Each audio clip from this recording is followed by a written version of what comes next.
Brad Vincent with the Vincent Realty team at Realty Right Texas, here to give you your first market update video of the new year. It is January, I believe, the 9th of 2023. I did not do probably the last like 3 videos I would have wanted to do to end the year last year because I was just too dang busy. If you watch my last video and then hop to this one, I think you'll have a pretty good understanding of where the market is from here to there. I want to say I did that video in like September. But throughout the year of 2022, the Fed increased the benchmark rate, and we saw rates go from the lows of 2021 of like 2.75, 2.5 for a 30-year, go from that to 3.5 to 4.5 to 5.5 to 6. I saw as high as 7.75% for the 30-year conventional loan. That has settled out a lot. Demand and just other factors have lowered it. So the last rate I saw for a 30-year conventional was 5.875, which actually is not too bad, okay?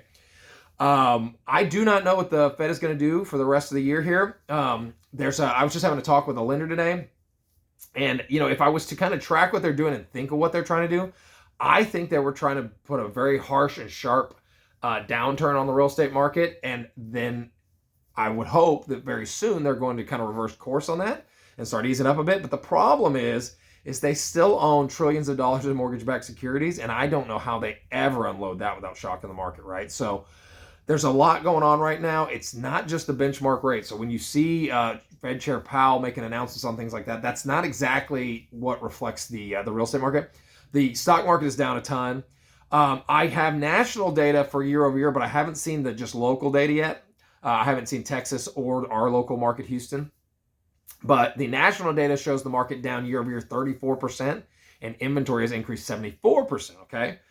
Now that sounds really like crazy and terrible, right? Like a 30% drop off, but really all that is a market correction.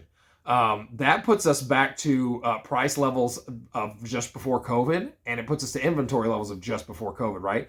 I'm here to tell you that was like 2019. That was actually a tremendous seller's market. I was still my buyers were competing for listings back then, right? So we're still in a very seller strong market. And here's what you have to understand. It's just because the Fed's doing this and rates are going up and the market's going down, all that stuff, doesn't mean sellers have to sell their houses, okay? I've got a listing in Katy right now. It's been on the market like 19 days.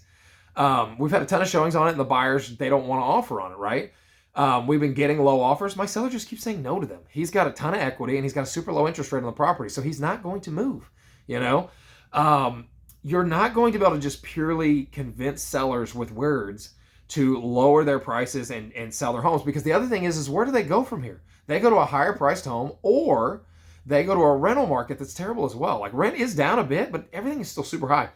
To my seller in Katy, as an example, his payment on his house is $1,200 a month total, taxes, everything in. If he were to rent that same house, it would be $2,000 a month.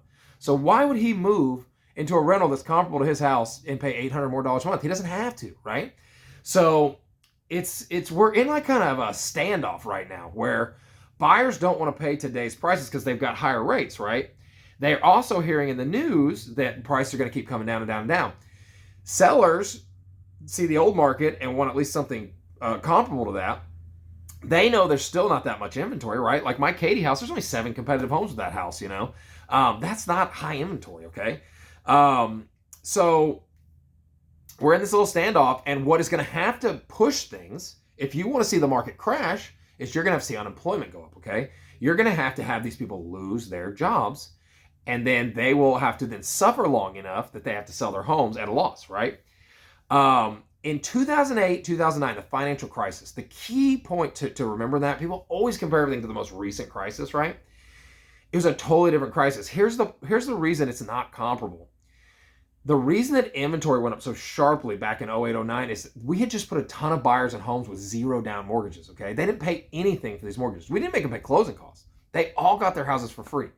So when the financial crisis hit, they dumped those houses so fast it wasn't even funny because they had no money in them, okay? They could also go out and rent a house for cheaper than what their payment was going to be.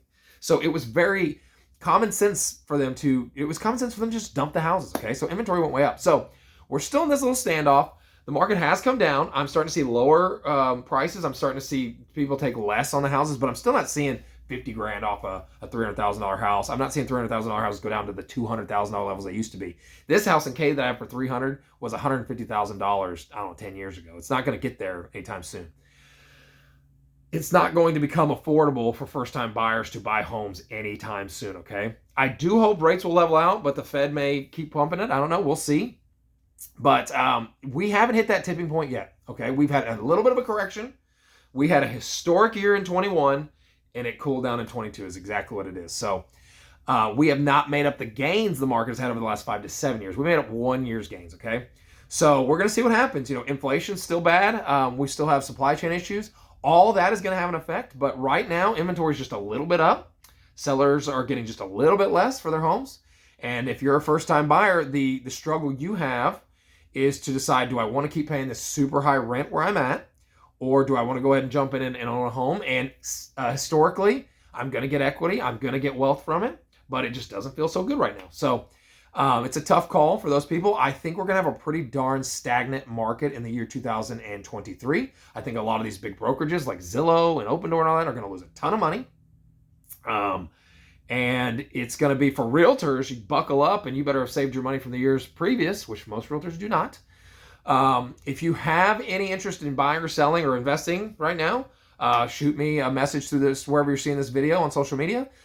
You can email me at vincentrealtyteam@gmail.com. You can go to my website, bradvincentrealtor.com. My cell phone number is 281-770-1099. Look forward to talking to you. I hope this was informative.